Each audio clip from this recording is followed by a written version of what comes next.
beautiful. I moved to Ghana. It ain't like they peaceful people, bro. When I go to Africa, bro, it's such a relief that I don't feel like a nigga trying to kill me. I mean, there's different places where you can go, man. That shit is phenomenal, man. Some of the best land, some of the best views, some of the best weather, living that you'll ever experience, bro. In this fall, I'm going to take my talents to South Beach. We're taking our talents to Africa. To Africa. To Ghana. What? What? Oh my God, this is big news.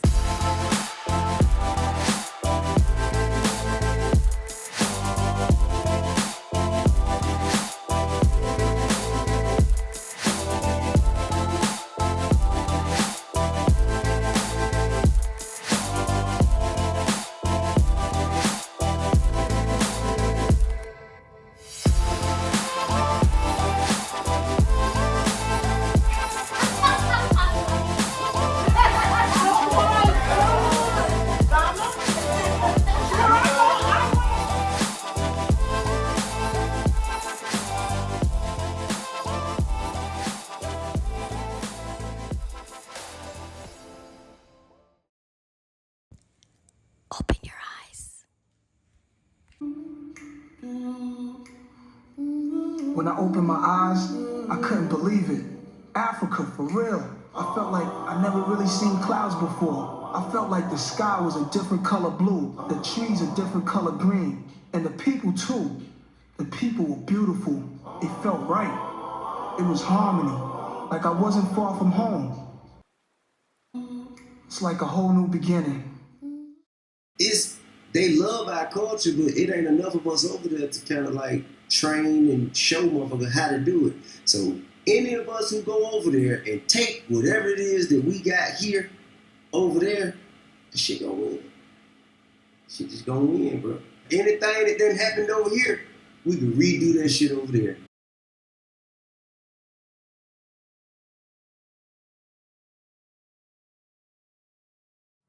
All right, so Dacia, what do you think about this van? This was the van that we had to settle for because we missed our VIP bus. And if you were traveling with me, would you have wanted to get on this van? No. Or would you have said, No. let's wait for the bus? I would have waited for the bus The because next day was the bus. I have a problem with the compactness of a chocho for even a short distance. So a long distance, I would have been losing my mind at this point. So this was a red flag because this is what we were, this van didn't look like it was going to make it out the parking lot. So that was a surprise, and they put more stuff. They put way more stuff on that van. So here we have a typical police stop, police checkpoint. They want to make sure that everything is okay. We're near a border, so there's always opportunity for, people coming into the country illegally. This is where the bus started conking out. It was sputtering, and we knew we were going about 25 miles an hour at this point. And we knew that, look at the driver, he's like, what's going on? He's looking at the tire, and we're like, oh, this thing is not gonna make it. The bus is going slower and slower. And this is where our van broke down. So the road was like this the majority of the time? This was the road was like this for 90%. The last 10% of the road was a real bad road. A flat dirt road is if you live in Ghana, you'll know a flat dirt road is as good as a tarred road. Flatness is good. This was a decent road. But at this point, we're about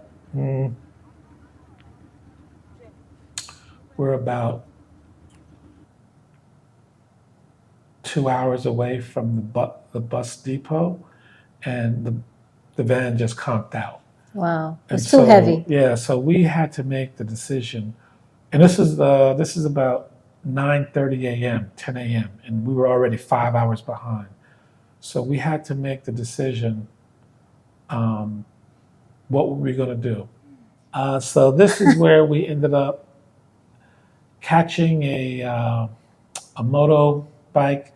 I was on one bike by myself, my first time being on a bike, and then my two plugs, Bridget and her mom, shared a moto, and it was about a 20-minute, 30-minute ride, but at least we were moving, and this took us to the first taxi stand.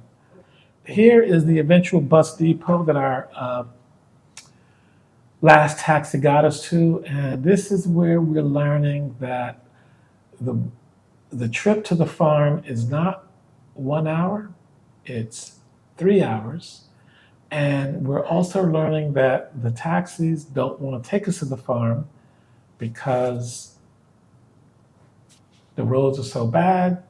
So this is what we're left with to take our 3 hour trip to get to the farm.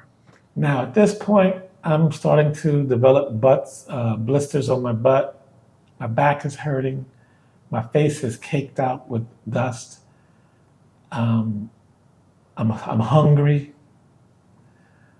but we're on a time crunch because the plan was to try to get to the farm, check it out, do what we have to do, and get back in time to take the bus back home the same night. And but this is us on our. Do you know what they call these things? Do you know? I was calling it a tuk-tuk, but it's like a tricycle because it's 3 wheels, right? One in the Yeah. front, two in the back. I was calling it a tuk-tuk There's another word. when I was up north. Yeah, I don't remember. So we went through a whole bunch of smaller towns like this. So we're probably an hour and a half into the trip. Now the roads are starting to get bad, and so it's slowing us down a little bit. But it's just so amazing that people are living in all parts of Ghana. Like you look at Ghana and you think, oh, most people are in the 30 million people live in Ghana. Between 2.5 to 3 point something million people live in Accra. So most of the people are not in the city where we are. They're all spread out in places like this. It's just so mind blowing to me, you know? At this point, the driver is like, I didn't think it was going to be this long. He's like reconsidering the price he gave us was not good enough. Now here you can see the road is so bad. So we had to get out and walk because the road was just full of craters and ditches, and so this is why no taxi, no car could make it to the farm because of just the conditions of the road at this point.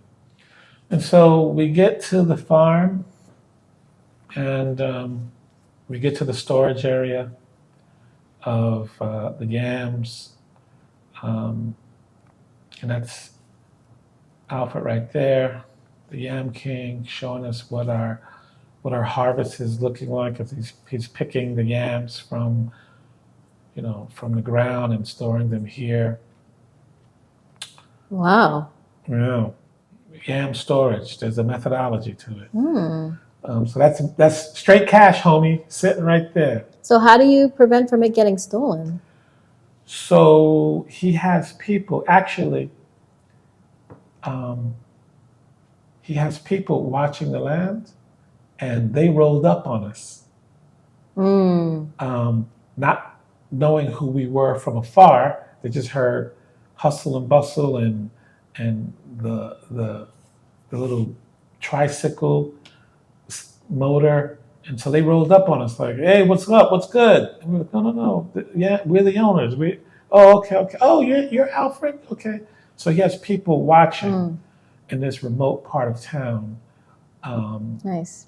Yeah. The other thing is it's so remote that, I mean, you might steal some yams to eat, a yam here, a yam there, here a yam, everywhere.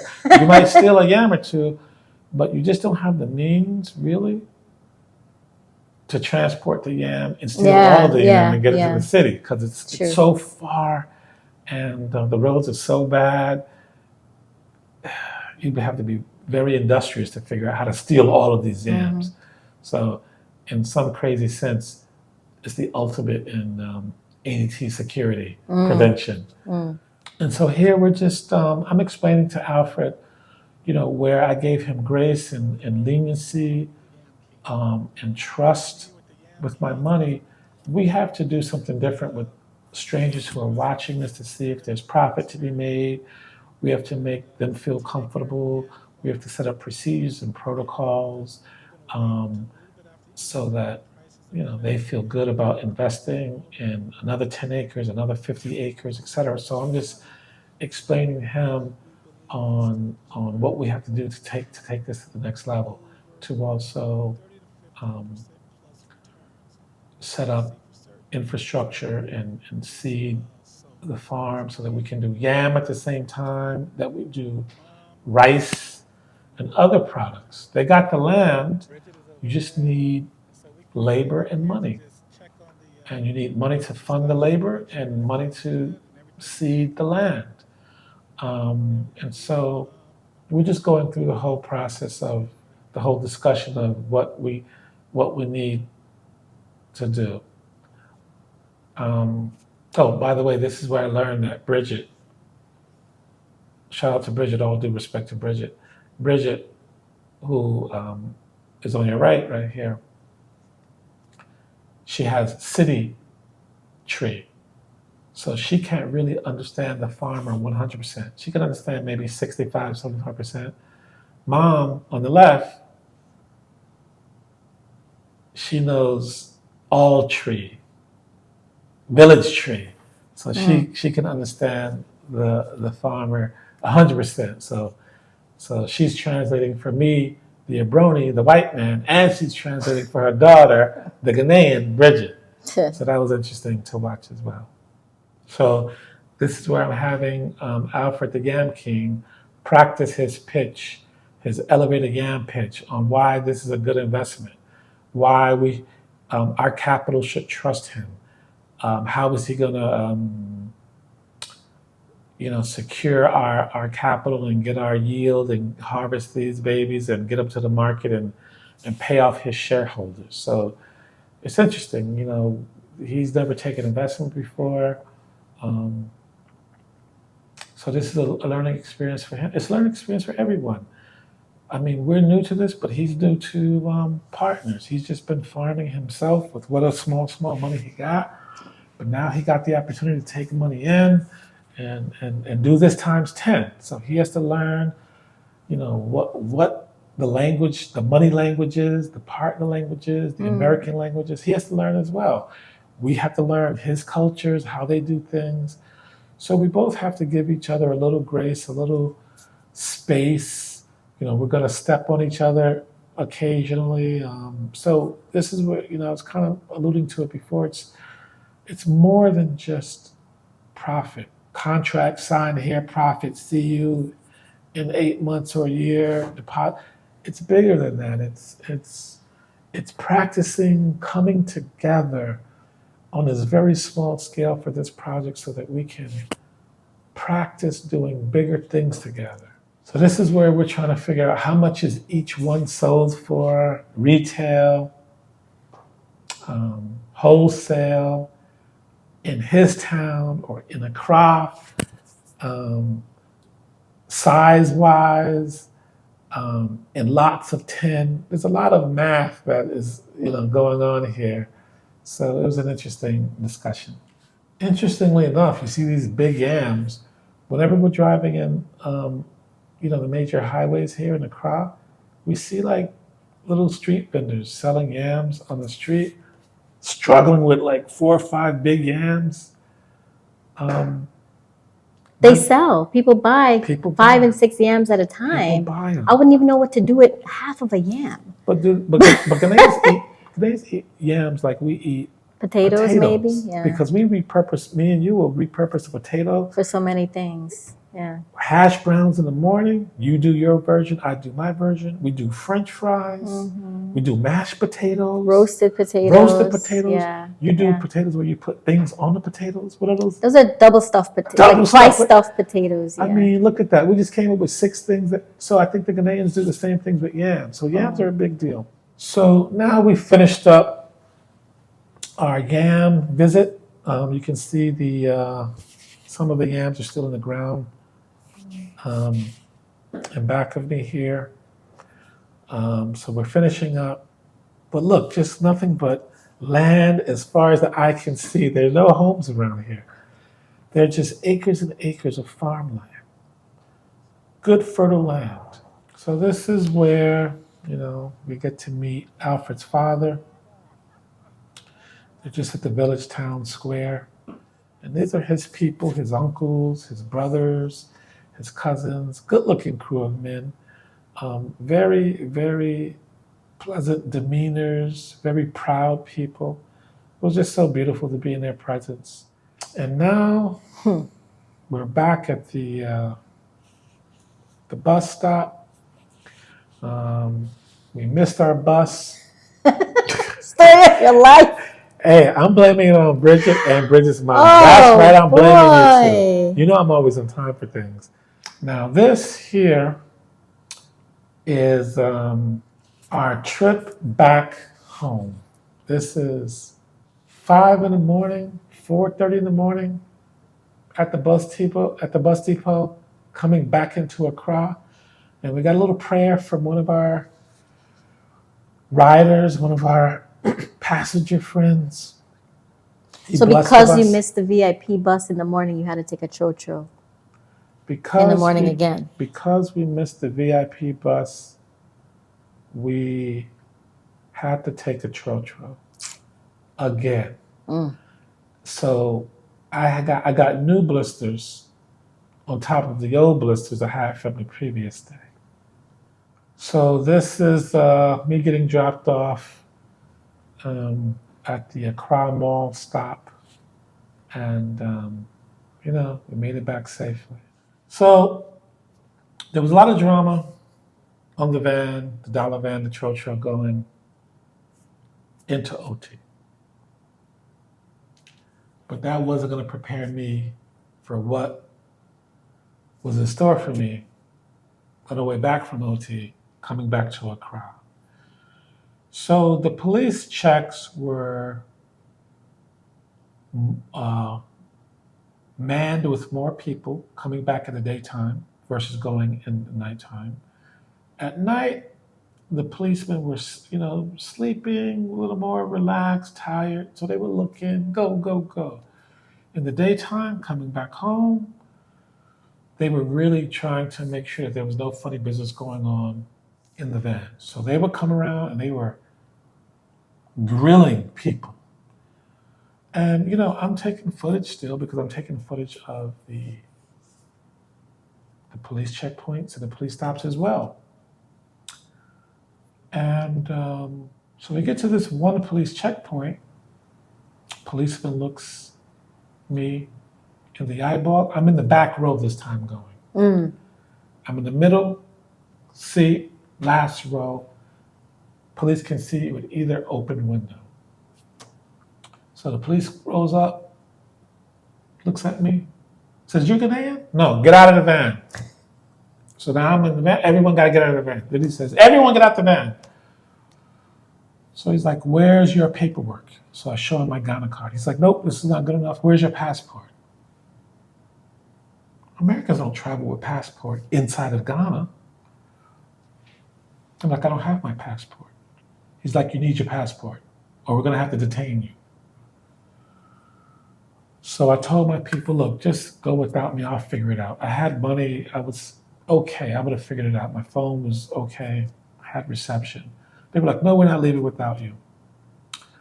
As it turns out, the policeman made a position that I have to agree with, especially being near the Togo border, that I could have gotten a Ghana card, which is what I thought would have let me pass. I could have gotten a Ghana card, and I could have let it. It could have expired, and I could have been here illegally. But a passport that is not expired would have your visa stamp information or your residency permit in it. So the passport would have had everything, no questions asked. A Ghana card doesn't tell the whole story. So I could have had a Ghana card from 3 years ago, let it expire, and I'm in the country illegally now. So as wound up and as tight as I was and as angry as I was, the police had a legitimate position. So I'm texting you, send me my residency permit. Bad reception, you're at the pool, you're not even around. So you finally get me my information, but it was okay by then. They had let me go. So now they were looking at some other people from the van who things were a little sketchy with them. Now I'm okay, and I started videotaping,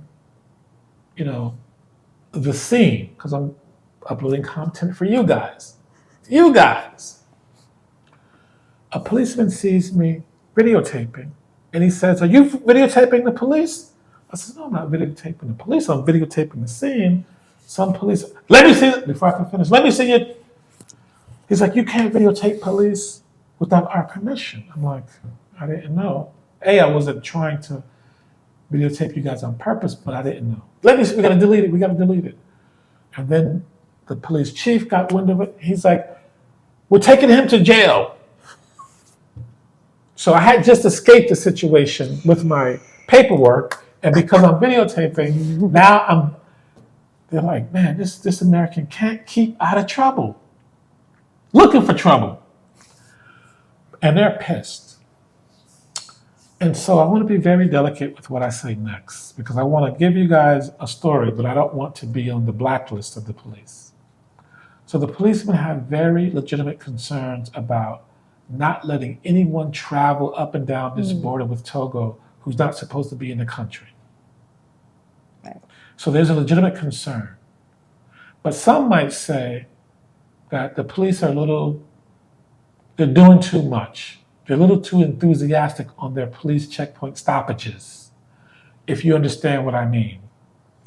And so they didn't want any video of anything surfacing about anything, and I get that. So it was my fault, but I was on my way to jail almost. I made it home, sacrificed my safety just so I could have content for you guys. You're welcome. So in the end, just be careful when you're on the trotros, when you're traveling far away from home. We talked about having your residency permit or a copy of your passport in your phone, but for some policemen, that might not be enough. Yeah.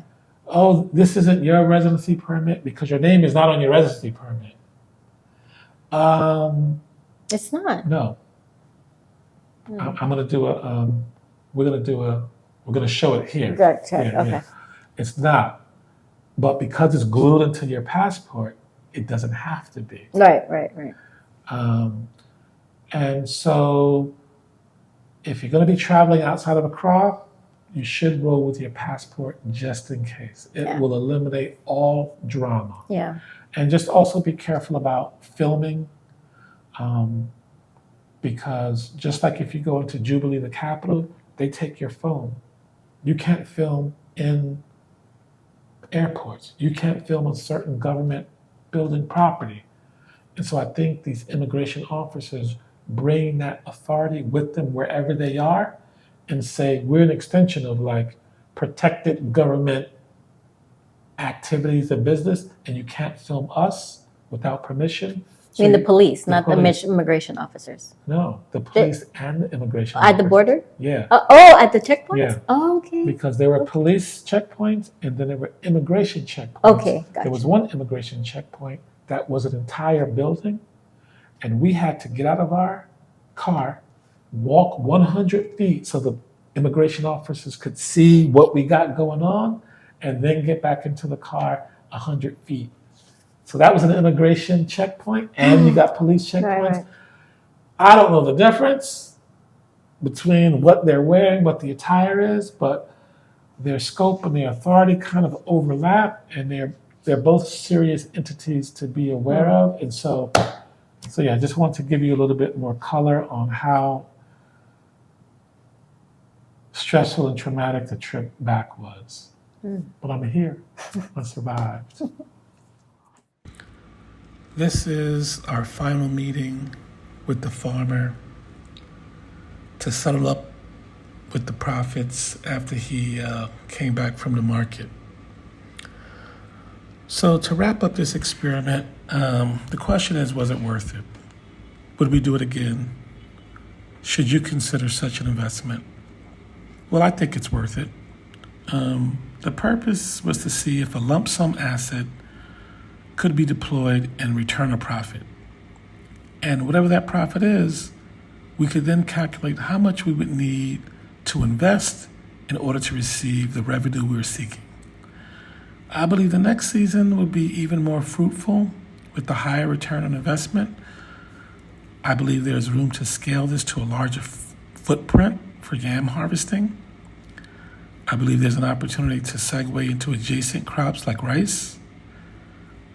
Then there's the chance to operationalize the entire process. That is, looking for ways to derive higher profits through efficiencies.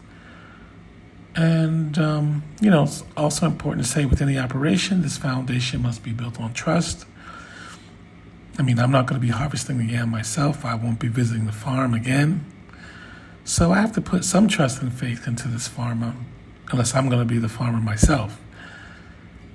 It's also important to say that you shouldn't put all of your eggs in this one basket either. You should be diversifying your agricultural projects. And lastly, although this might not apply to most of you watching, it was very important to me, as I've discussed before, for this to be a dual objective project. First, to make money, but just as important is the investment in the place we're moving to, our new neighborhoods, and the people themselves. I mean, what's the point of coming here just to exploit the locals like a lot of foreigners do? Or even worse, to not care at all. That's not how I want to leave this earth. We are too smart of a people. We've been too divided. We've been pitted against one another. This is our time to come together. And so in the end, we were fortunate enough to return our capital of 20,000 CDs back to us. And in the end, we made about 2,200 CDs in profit. So about 10%. Not bad for a first go around. We didn't lose our shirts. We allowed a young farmer to improve his farming technique. We employed a lot of local labor, and more importantly, we gave an entire village hope of better and bigger things to come.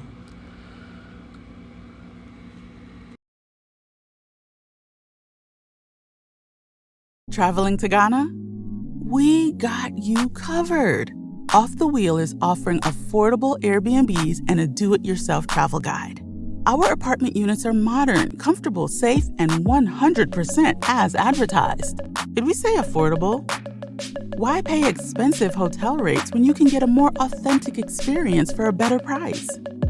And we have even more savings for you. Once you've booked, we provide all the details needed to visit the must-see Ghana tourist attractions. We give you the cost per person, lunch estimates, travel costs, and a suggested tip, so that you can create your own DIY travel itinerary that fits your schedule and your budget. For those that want an all-inclusive travel package at a higher price point, we can pass you on to our travel partners. Whether you're traveling solo or in a group, we can service from 1 to 12 travelers. Enjoy on-premise amenities like tennis and racket sports, basketball, pool, and more. We even provide airport pickup and drop-off. Once you compare costs, you'll see that DIY traveling with our personal insight will allow you to enjoy Ghana for a reasonable cost. Who knows? With all the money you saved, you might donate to a local cause or invest in a local initiative project through our sister partner, Expat Impact. Hosted by two former New Yorkers from Brooklyn who jumped off the wheel and moved to Ghana, who'll be your on-premises attendants to support and guide you. We can't wait to show you what life could be like off the wheel. Looking forward to hosting you. See you in Ghana.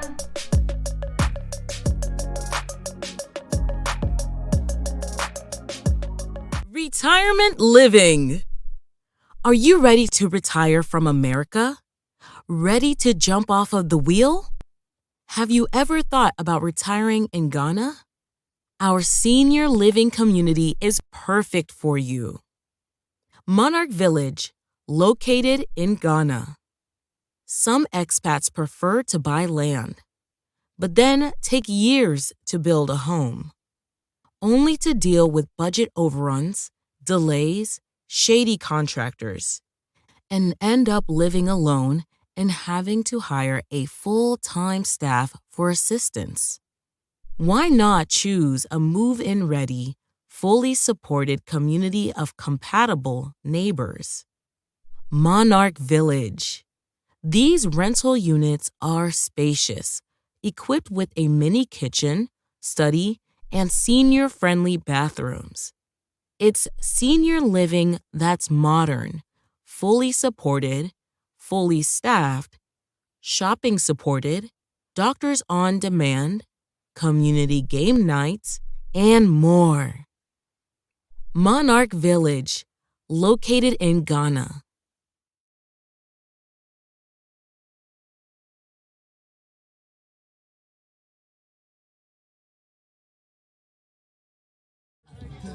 You're grooving, Africa. You're grooving, Africa. The music, Africa. You're moving, Africa. You're very close, Africa. You're very close, Africa. You're dancing, Africa. You're dancing, Africa. You're prancing, Africa. You're prancing, Africa. Romancing, Africa. You're going, Africa. You're going, Africa. You're going, Africa.